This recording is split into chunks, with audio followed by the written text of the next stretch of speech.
अस्सलाम वालेकुम स्टूडेंट्स, आवाज़ आ रही है आपको?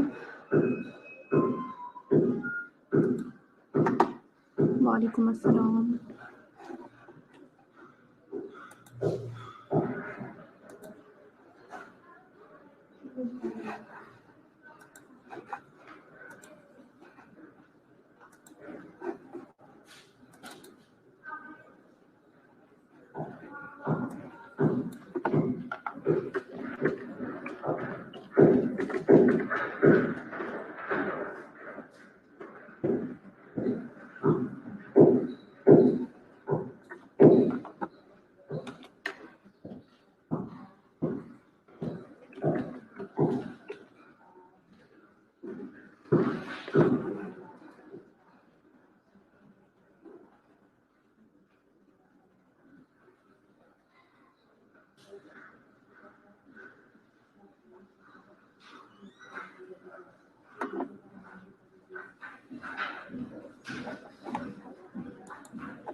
ओके,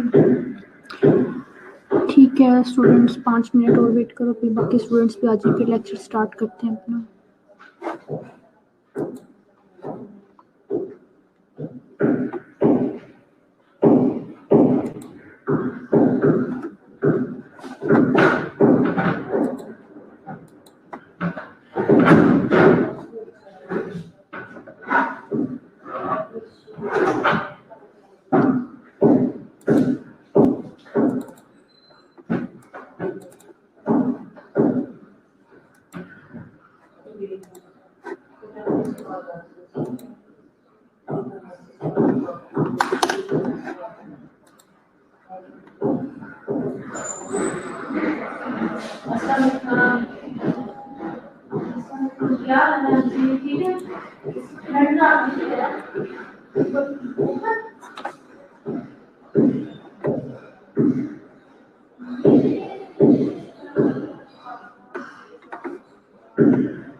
वालेकुम अस्सलाम।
ओके, हम स्टार्ट करते हैं। 15 स्टूडेंट्स प्रेजेंट हैं अभी। ठीक है, आज हम लोगों ने जो अपना रिसर्च डिज़ाइंस बने हुए एपिडेमियोलॉजिकल रिसर्च डिज़ाइंस हैं। ठीक है,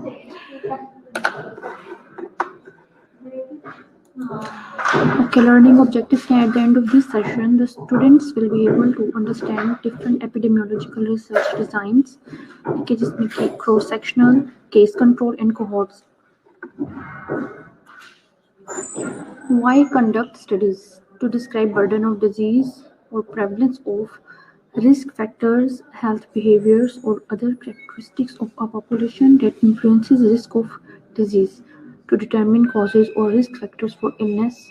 To determine relative effectiveness of interventions. ठीक है, हम अपनी रिसर्च स्टडीज क्यों कंडक्ट करते हैं, उसके कुछ पर्पसेस होते हैं। आपको पता है कि हम किसी भी डिजीज को डिस्क्राइब करने के लिए, ठीक है, सबसे पहले उस पर देखिए रिसर्च की जाती है। डिफरेंट रिसर्चेस के बाद जाके फिर हम उसको ऑथेंटिक एक रिसर्च बनती है, और फिर हम एक्सपेरिमेंटल रिसर्च के बाद जाके वो या किसी की नॉलेज चेक कर रहे हैं या किसी के एटीट्यूड चेक कर रहे हैं, प्रैक्टिसेस देख रहे हैं, तो फिर जाके वो एक पूरी रिसर्च स्टडी हो जाती है। फिर वो पब्लिकेशन होती है, डिसेमिनेट होती है और आप तक पहुंच जाती है। ठीक है, तभी आपको पता चलता है कि ये डिजीज़ क्या है, इसकी पैथोफिजियोलॉजी क्या है, इसके साइन एंड सिम्टम्स क्या क्या हैं। ठीक है, आपको रिसर्च के थ्रू ही सारा कुछ पता चलता है, और हम स्टडीज़ करते ही इसीलिए। अच्छा जी, हम या तो डिजीज़ को डिस्क्राइब करने के लिए या किसी रिस्क फैक्टर्स को उसकी प्रेवलेंस देखने के लिए, ठीक है, हेल्थ बिहेवियर्स देखने के लिए, और इसके अलावा पॉपुलेशन में दूसरी करैक्टरिस्टिक्स जो कि डिजीज़ पर असरअंदाज हो रही होती हैं, ठीक है ना, दूसरे रिस्क फैक्टर्स होते हैं, वो देखने के लिए हम रिसर्च कंडक्ट करते हैं। इसके अलावा जी टू डिटरमाइन कॉजेज और रिस्क फैक्टर्स फॉर इलनेस और इफेक्टिवनेस इंटरवेंशंस जो हम कर रहे हैं, जो एक्सपेरिमेंटल स्टडीज़ होती हैं उसमें इंटरवेंशंस जो करते हैं उसकी इफेक्टिवनेस देखने के लिए। ओके, हम एपिडेमियोलॉजिकल डिज़ाइंस को इस तरह से हम उसको टाइप्स जो थी उसके आगे और आगे क्या उसकी टाइप्स और किस तरह से हैं, वो सारा एक इस डायग्राम में आपको बताया गया, एक टेबल में बता दिया है क्या है ये एपिडेमियोलॉजिकल डिज़ाइंस हैं। सबसे पहले आपको मैंने बताया हुआ है कि ऑब्जर्वेशनल स्टडीज़ होती हैं और एक्सपेरिमेंटल स्टडीज़ होती है, जिसको इंटरवेंशनल स्टडी भी कहते हैं। ठीक है, अच्छा, अगर हम ऑब्जर्वेशनल में देखें तो एनालिटिकल स्टडीज़ होती हैं और डिस्क्रिप्टिव होती हैं, और अगर एक्सपेरिमेंटल और इंटरवेंशनल स्टडी में देखें तो क्लिनिकल ट्रायल्स होते हैं और फील्ड ट्रायल्स होते हैं। ठीक है, हमने जब इंटरवेंशन करनी है या तो हमने क्लिनिकली किसी जगह पे जाके करनी है ना, ज़ाहिर है, और या तो फील्ड ट्रायल जो कम्युनिटी में भी करनी है, ठीक है ना। यानी कि ये हम इसमें कम्युनिटी इंटरवेंशंस भी आ जाती हैं, और जो हम वार्ड्स में इंटरवेंशंस करते हैं पेशेंट्स पे, इसमें वो आ जाती हैं, ओके, या लैब में जो करते हैं वो सारे। ओके, ऑब्जर्वेशनल में अगर डिस्क्रिप्टिव को देखें तो लॉन्गिट्यूडनल स्टडी आ जाती है, क्रॉस सेक्शनल स्टडी आ जाती है, और इकोलॉजिकल स्टडी आ जाती है, ठीक है। और एनालिटिकल में केस कंट्रोल, कोहॉर्ट और क्रॉस सेक्शनल। ये आपको डिटेल से मैं आगे बताती हूँ।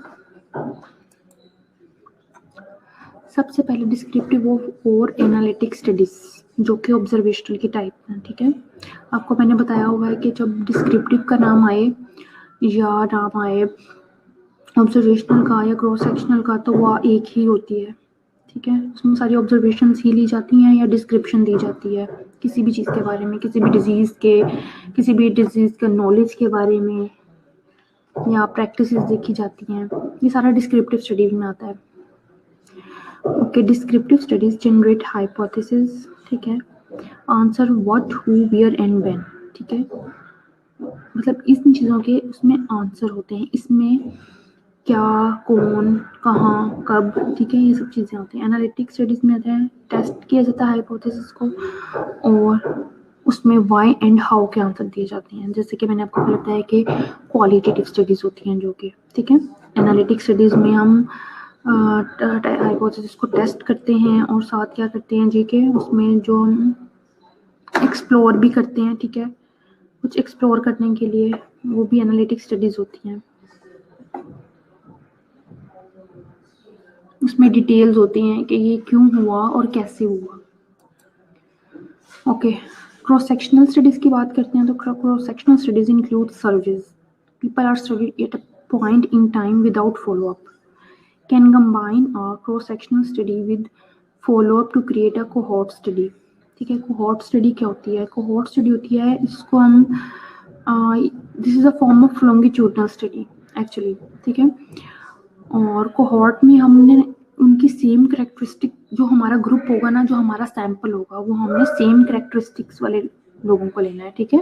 ये कोई भी हम जो भी हमारा वेरिएबल वो सेम करेक्टरिस्टिक्स वाला होना चाहिए, और लॉन्गिट्यूडनल स्टडी होती है ये, यानी कि हमने, और इसमें रिपीटेड ऑब्जर्वेशंस होती हैं सेम वेरिएबल की, रिपीटेड ऑब्जर्वेशंस, चाहे वो शॉर्ट पीरियड की होती हैं या लॉन्ग पीरियड की, लेकिन हमने रिपीटेड ऑब्जर्वेशन थोड़ी, ये एक्चुअली ये स्टडी जो है थोड़ी लेंथी स्टडी होती है, ठीक है। हमने जो अभी भी इस लेवल पे भी, मास्टर्स लेवल पे भी मैं जो हूँ वो इतनी ज़्यादा लंबी स्टडी नहीं कर सकती, क्योंकि मेरे पास 3 मंथ्स की इंटरवेंशन है। तो हम जो कोहॉर्ट होती है वो मोस्टली हमने ज़्यादा टाइम उसको देना होता है, लॉन्गिट्यूडनल स्टडी जो उनसे होती है। Okay, cross sectional studies can conduct repeated cross sectional studies to measure change in a population. और इसमें आपको ये चीज़ बताई है, हमने एक टाइम में डेटा लेना होता है। क्रॉस सेक्शनल स्टडी में हमने एक टाइम में डेटा लेना होता है विदाउट फॉलोअप, हमने उसमें कोई फॉलोअप नहीं करना, उसके पीछे पीछे नहीं भागना जी दोबारा से हमने, क्योंकि ये हमारी एक्सपेरिमेंटल भी नहीं है और वंस अ डाटा है। मैंने आपको पहले भी बताया था कि हमने क्रॉस सेक्शनल या डिस्क्रिप्टिव स्टडी में वंस अ डाटा लेना है।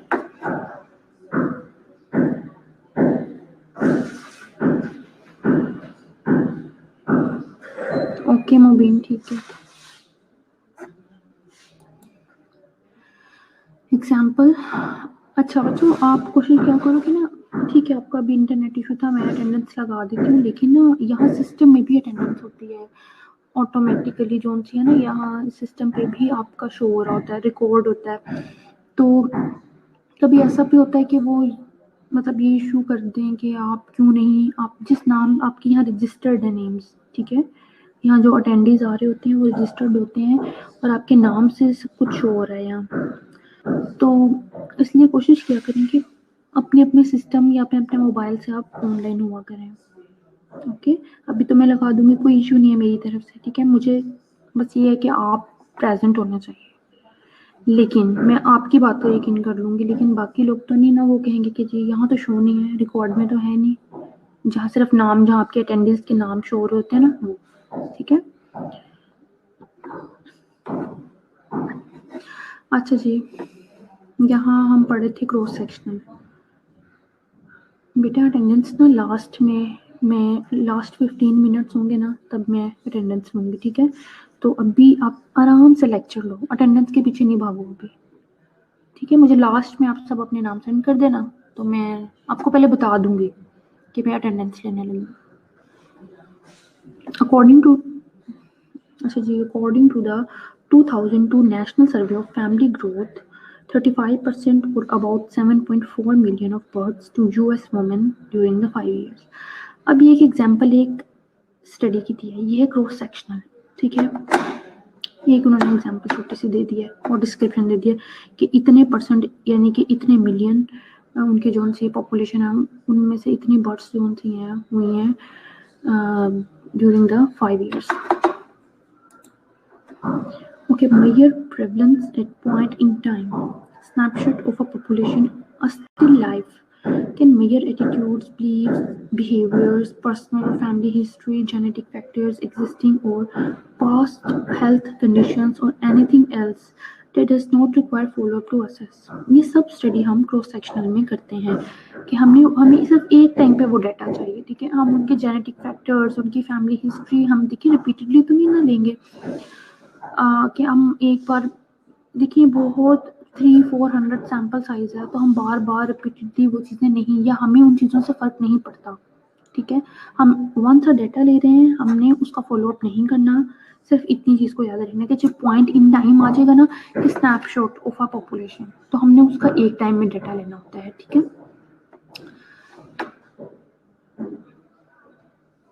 The source of most of what we know about the population. अच्छा जी, design of cross sectional studies.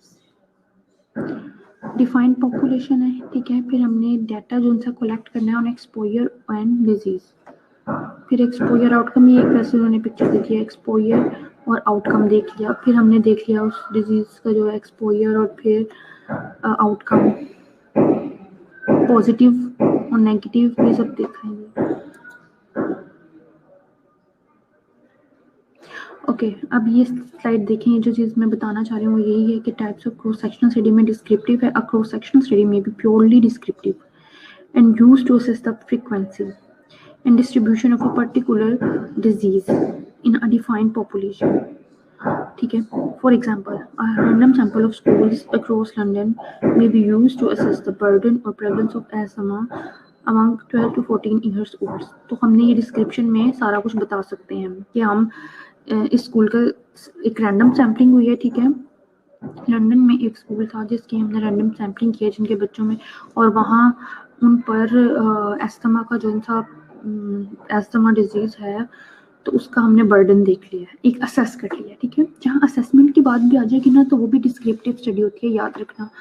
जहाँ इवेलुएशन की बात आती है ना तो वहाँ पे आके हमेशा जो सा कोई इंटरवेंशन दी होती है जिसकी वजह से हमने उसको इवेलुएट करना है, ठीक है। हमेशा हम जहाँ इंटरवेंशन देंगे वहाँ इवेलुएट भी करेंगे, लेकिन जहाँ हम असेस करेंगे वहाँ हम सिर्फ उसकी डिस्क्रिप्शन दे देंगे, ओके। तो ये एक एग्जांपल थी और डिस्क्रिप्टिव की। आपको ठीक से समझ आ गई है स्टूडेंट्स? हमने उनकी फ्रीक्वेंसी, जब हम डिस्क्रिप्टिव स्टडी करते हैं ना तो हम उनके जब पार्टिसिपेंट से डेटा लेते हैं तो उनको हम फ्रीक्वेंसीज या टेबल्स में जो है वो डिस्क्राइब कर देते हैं, ठीक है। टेबल्स में, चार्ट्स में, पाई चार्ट्स में, बार चार्ट वगैरह, ठीक है। उसमें हमने उस फ्रीक्वेंसी को दे दिया और वो जो जितनी फाइंडिंग्स थी हमारी उसमें हमने, और साथ नीचे डिस्क्रिप्शन भी देनी है साथ साथ। Okay, analytical cross-sectional studies may also be used to investigate the association between risk factors and health outcome. However, this type of study is limited in its ability to draw valid conclusions about any association or possible causality because the presence of risk factors and outcomes are measured simultaneously.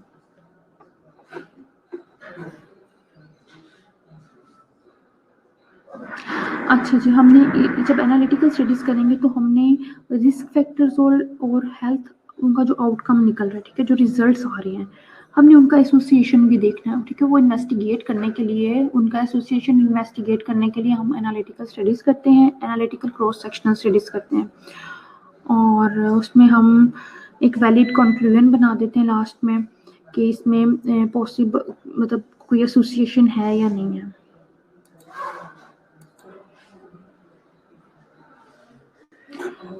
जहाँ हम intervention देंगे तो वो experimental study आ जाएगी बेटा, ठीक है। यहाँ अभी मैंने आपको असेस की बात बताई है, इवेल्युएटिव मैंने आपको वैसे बात की है। जहाँ हमने इंटरवेंशन देनी है वो एक्सपेरिमेंटल या क्वाज़ी एक्सपेरिमेंटल स्टडी होती है, ओके।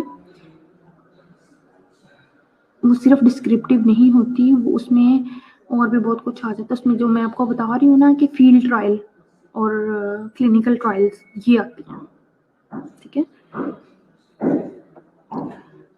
अच्छा जी, it may therefore be difficult to work out whether the disease or the exposure came first. So causation should always be confirmed by more rigorous studies, ठीक है। Exactly ऐसे ही है बिल्कुल ही, कि जब हम कोई डिजीज या उसका एक्सपोजर सबसे पहले तो हमने देखना है, फिर उसके बाद जब हम कॉज देखते हैं ना, तो उसके लिए हमें रिपीटेडली स्टडीज करके वो रिसर्च होती है, उसके बाद हमें वो फाइनल उसकी ऑथेंटिक कॉज पता चलती है कि वाकई में ये बैक्टीरिया था इस डिजीज को कॉज करने में या वायरस था, ठीक है, ये सब चीज़ें। और जो इंफॉर्मेशन होती है ना रेट्रोस्पेक्टिव स्टडीज में स्पेशली, ठीक है, तो हम जो रिस्क फैक्टर्स देखते हैं ना, कि अगर कार्डियोवास्कुलर डिजीज को हम देखेंगे तो हम उसमें देखेंगे कि ये चीज़ें थी जो रिस्क फैक्टर्स हैं, एज, ठीक है, उनकी न्यूट्रिशन कैसी थी, जो फैट्स लेते हैं वो, ये चीज़ें आ रही है। अब जो रिस्क फैक्टर्स आ रहे हैं ना, ये सारे हम जब ये वाली स्टडीज करेंगे ना किसी भी रिस्क फैक्टर्स को आइडेंटिफाई करने के लिए, तो वो करते हैं रिट्रोस्पेक्टिव स्टडीज में। याद रखना, जो रिट्रोस्पेक्टिव स्टडीज होती हैं वो पीछे की स्टडी होती है, ठीक है, और जो प्रोस्पेक्टिव स्टडीज होती है वो हम आगे को देखते हैं, ठीक है। ये हमने पीछे को जाना है, बैकवर्ड, और जब हमने अगर प्रोस्पेक्टिव को देखना है तो वो फॉरवर्ड जाना है। ये फर्क होता है रेट्रोस्पेक्टिव और प्रोस्पेक्टिव स्टडी में।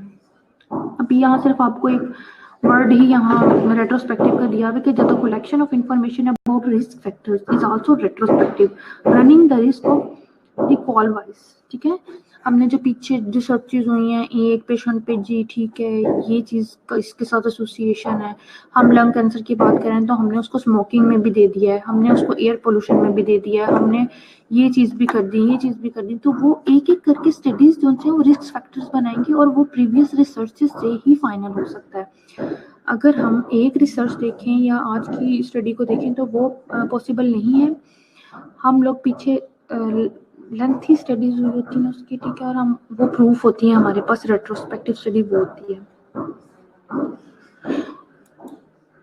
Advantages of cross-sectional studies provide estimate of disease burden, और relatively short duration होता है ये।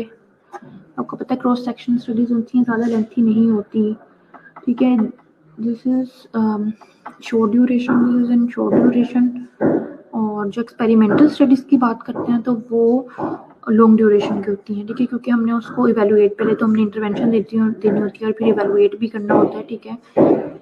तो इसलिए डिस्क्रिप्टिव या क्रॉस सेक्शनल स्टडीज़ की बात करेंगे तो वो रिलेटिवली शॉर्ट ड्यूरेशन होती हैं, इजी एंड क्विक होती हैं, लेस कॉस्टली होती हैं, ठीक है, क्योंकि हमने या ना कुछ कोई इंटरवेंशन देनी नहीं, इंटरवेन तो करना ही नहीं है पेशेंट को, ठीक है, सिर्फ हमने जो ऑब्जर्वेशन उनकी ले ली हैं, तो इसलिए लेस कॉस्टली भी होती है। Starting point for cohort study for screening existing diseases, provide wealth of data for further research. Okay, disadvantages क्या हैं? अच्छा, थोड़ा सा आप भी बताएं कि डिसएडवांटेजेस क्या होने चाहिए इसके। अब इतना आपने क्रॉस सेक्शनल स्टडी को पहले भी आपने पढ़ा हुआ है कि क्या है ये, तो थोड़ा बहुत तो बताएं आप भी।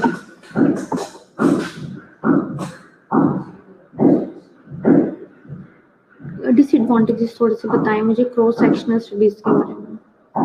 गजाला आप बताएं।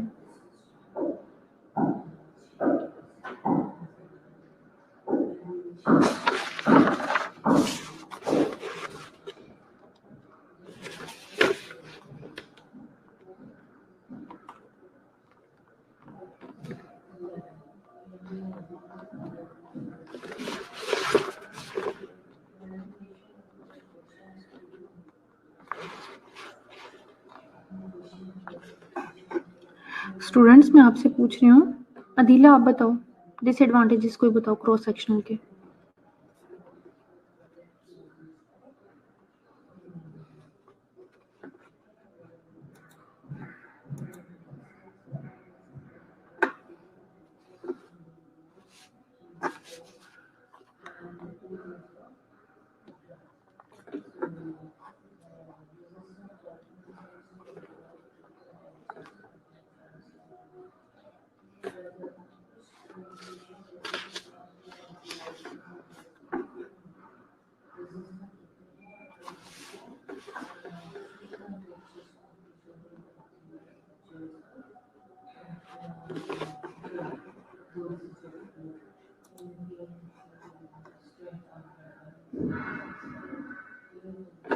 कहाँ चली गई हो बच्चों, आवाज आ रही है ना मेरी?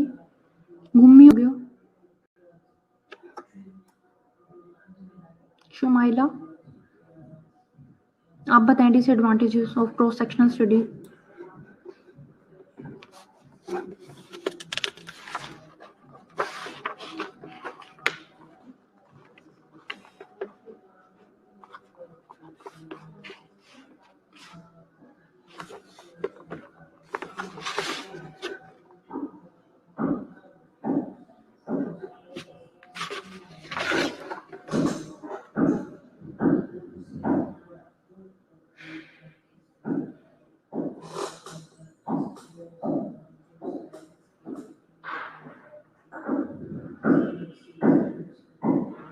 डेटा जो कलेक्शन है वो परफेक्ट डेटा कलेक्शन ही कलेक्ट हो।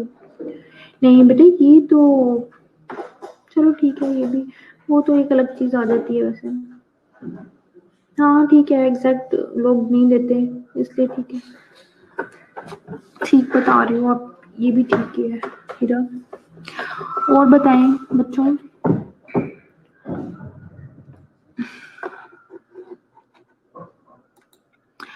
Okay, does not provide estimate of disease occurrence, ठीक है, एक्यूरेट जो सा है वो उसके इंसिडेंस रेट हमें नहीं पता चल सकता। No direct estimate of risk possible, rare diseases short duration, high case fertility not detected, ठीक है, नेट मतलब जो फर्टिलिटी केसेस हैं उसकी रेशियो सारा कुछ नहीं हमें ठीक से डिटेक्ट कर सकते हैं हम। Natural history of disease information minimal, prone for biases for selective survival, not possible to establish temporarily, therefore it is a weak design for proving causality.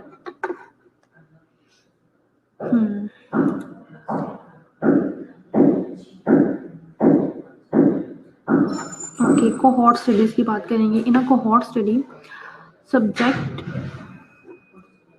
subject with an exposure to a causal factor are identified and the incidence of a disease over time is compared with that of controls in a longitudinal study, ठीक है। ये जो मैंने आपको cohort का बता दी वही है कि हमने इनके सेम कैरेक्टरिस्टिक्स होते हैं, ठीक है, ये ग्रुप जो होता है, ठीक है, जो सैंपल होता है हमारा, ठीक है, उनके सेम कैरेक्टरिस्टिक्स होते हैं और ये लॉन्गिट्यूडनल स्टडी है। In a longitudinal study, subjects are followed over time with continuous or repeated monitoring of risk factors or health outcomes or both, ठीक है। मैंने आपको ये बात बताई कि रिपीटेड ऑब्जर्वेशन होती हैं हम उन्हीं वेरिएबल्स की, ठीक है, हम अपने वेरिएबल्स को भी वही रखते हैं, हमने बार बार चेंज नहीं करना, तो ये थोड़ा डिफिकल्ट होता है कि हमने उन्हीं वही पार्टिसिपेंट्स को दोबारा फॉलो करना है, ठीक है, कि हमने जब हेल्थ आउटकम्स देखने हैं तो हम वो तभी ठीक से कर सकते हैं जब हमारे पास वो वाले वेरिएबल होंगे, वो पार्टिसिपेंट जिनसे हमने फर्स्ट टाइम में डाटा लिया था, हमने सेकंड टाइम भी उन्हीं पार्टिसिपेंट से डाटा लेना होता है। अच्छा जी, अगर हम इसके कोहॉर्ट के एडवांटेजेस की बात करते हैं तो सबसे पहला है कि it can get best assessment of exposure and can deal with changes in exposure, may be only designed if exposure needs to be measured directly, only way to get prospective information for rapidly fatal diseases, ठीक है, मतलब ये एक this is the only way to get prospective information for rapidly fatal diseases, ठीक है। यानी कि हमने जो आगे के लिए इंफॉर्मेशन मज़ीद जो आगे जितने केसेस फैटल डिजीज़ जो हैं, कौन सी डिजीज़ है जो रैपिडली जो उनसे स्प्रेड कर रही है, ठीक है, उसकी हमें इंफॉर्मेशन मिल सकती है इस कोहॉर्ट स्टडी से। Good for establishing temporal sequence and natural history of disease। कौन सा मैसेज है दीला?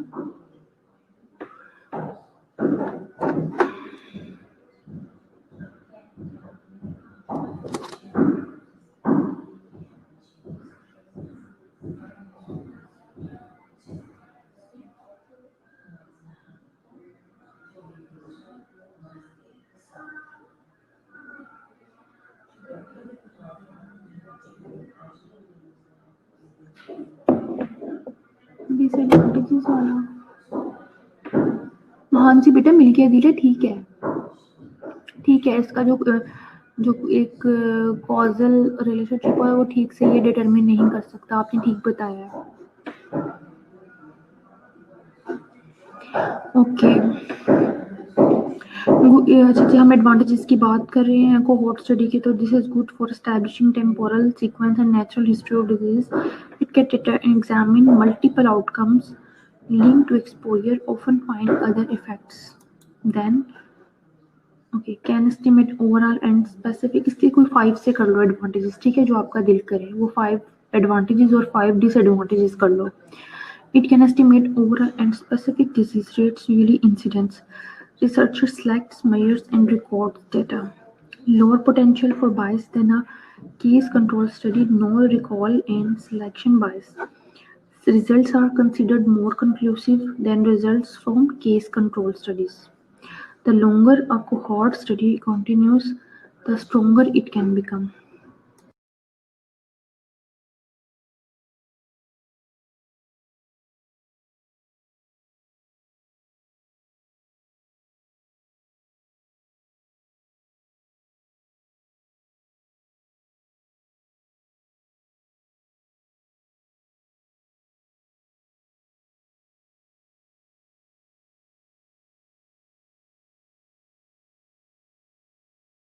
आपको पता है कि अस्सलाम वालेकुम, वो ना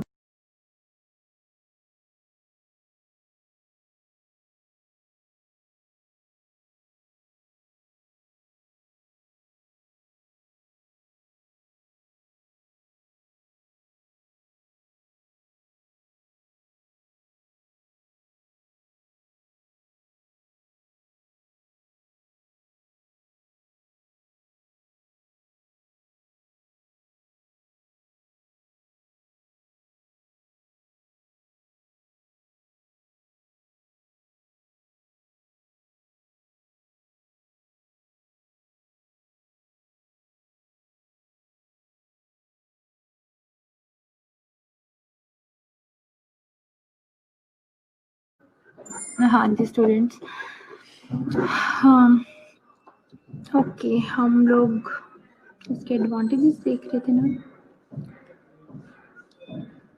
मैंने म्यूट किया था नूरीन, अभी मैं वापस आ गई।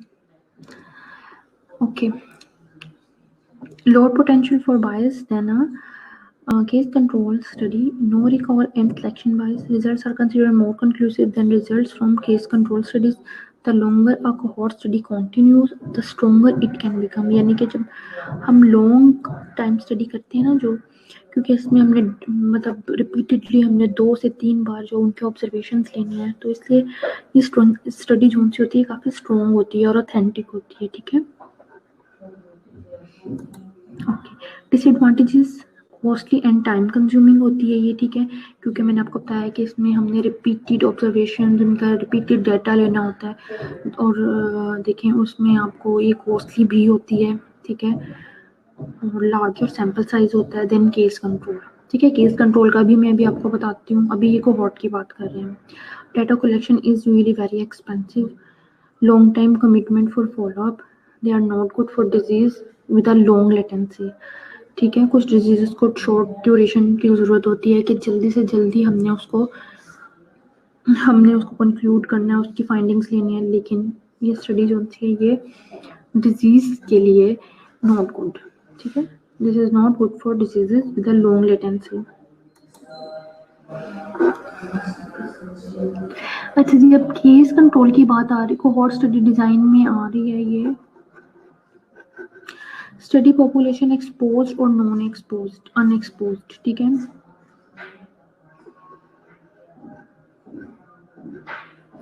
अच्छा, ये जो अभी इसके बाद ना केस कंट्रोल का मैं आपको टाइप्स ऑफ इधर दिया ही नहीं है, 1 मिनट है जरा, अभी कोहॉर्ट की ही है।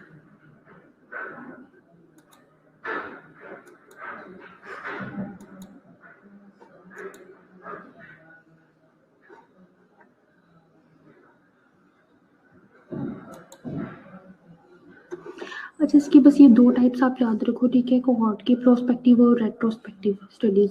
और इसमें याद रखना कि जो होगा प्रोस्पेक्टिव, और इसमें हम क्या कहेंगे, ग्रुप पार्टिसिपेंट्स होते हैं अकॉर्डिंग टू पास्ट और current exposure and follow up into the future, ठीक है। हमने पास्ट और जो करंट एक्सपोजर जो हमारा होता है लोगों से या पार्टिसिपेंट से, लेकिन हमने फ्यूचर की स्टडी होती है ये, ठीक है, फॉलो अप करना है उसको फ्यूचर में, ठीक है, to determine if outcome occurs. अच्छा बच्चों, अजान उठे जरा, अजान ब्रेक।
अच्छा जी, प्रोस्पेक्टिव कोहॉर्ट स्टडीज की बात करेंगे। Group participants according to past and current exposure and follow up into the future to determine if outcome occurs, ठीक है। एक्चुअली जो प्रोस्पेक्टिव स्टडीज होती हैं ना, उसको हमने आउटकम को वॉच करने के लिए करते हैं, ठीक है। जैसे कि डेवलपमेंट ऑफ डिजीज, ठीक है, डेवलपमेंट ऑफ डिजीज, ये इसके एग्जाम्पल है। और रेट्रोस्पेक्टिव कोहॉर्ट स्टडीज को हमने करना है uh, at the time that the study is conducted, potentially exposure and outcomes have already occurred in the past.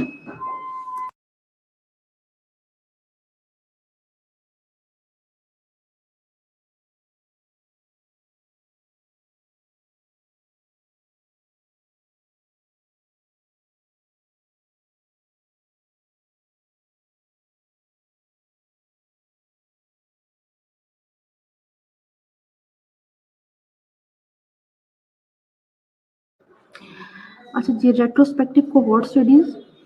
At the time that the study is conducted, potential exposure and outcomes have already occurred in the past. ठीक है, हमने वो outcomes या वो जो potential exposure जिन participants का जो potential exposure हुआ था वो देखना है, लेकिन जो पास्ट में हो चुका है। ठीक है, तो रेट्रोस्पेक्टिव इतनी लॉन्ग ड्यूरेशन स्टडी नहीं होती जितनी कि प्रोस्पेक्टिव होती है, क्योंकि हमने उसमें फ्यूचर, हमें आउटकम, हमने फ्यूचर में जो कुछ होना है ना वो सारा मैयर करना है। ठीक है ना, हमने तब तक चलते रहना है, ये स्टडी खत्म, बल्कि ये ऐसा भी होता है कि 5 to 6 ईयर्स भी लग जाते हैं, इतना टाइम पीरियड भी लग जाता है ऐसी स्टडीज में।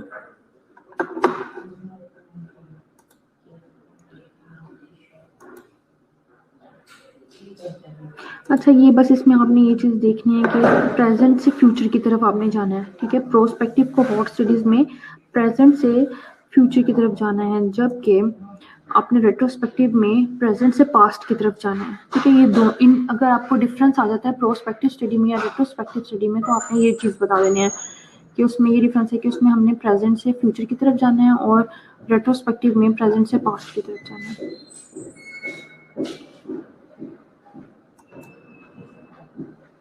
अच्छा, देखते हैं कितनी स्लाइड्स हैं।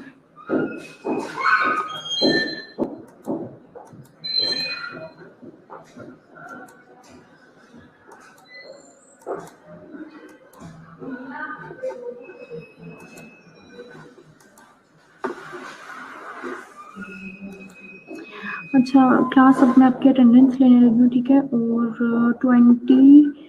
स्लाइड नंबर 23 से हमने नेक्स्ट क्लास में स्टार्ट करना है। ठीक है, ये वाली आज हमने 42 स्लाइड्स हैं इसकी, तो हमने आज अपना ये लेक्चर कौन सा है, ये पीपीटी कंप्लीट कर लेनी है नेक्स्ट लेक्चर में। ये मैं आपको शेयर भी कर देती हूँ, और बाकी हम नेक्स्ट लेक्चर में पढ़ते हैं। अभी अटेंडेंस ले लूँ ज़रा।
नेक्स्ट आपका है ना जी, पोस्ट एविडेंस।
ओके स्टूडेंट्स, मैंने अटेंडेंस ले ली आपकी, ठीक है।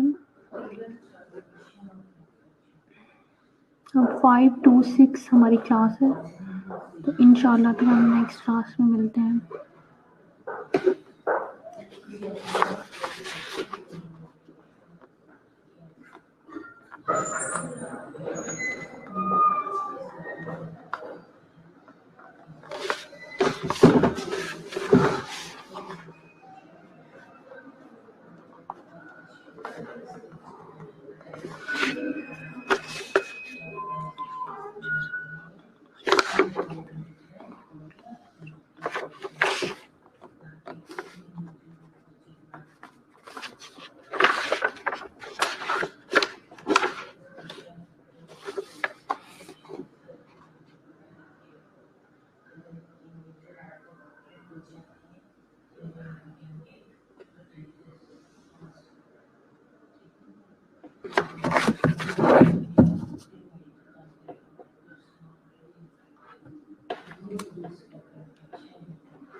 अल्लाह हाफिज़।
अच्छा 4 to 5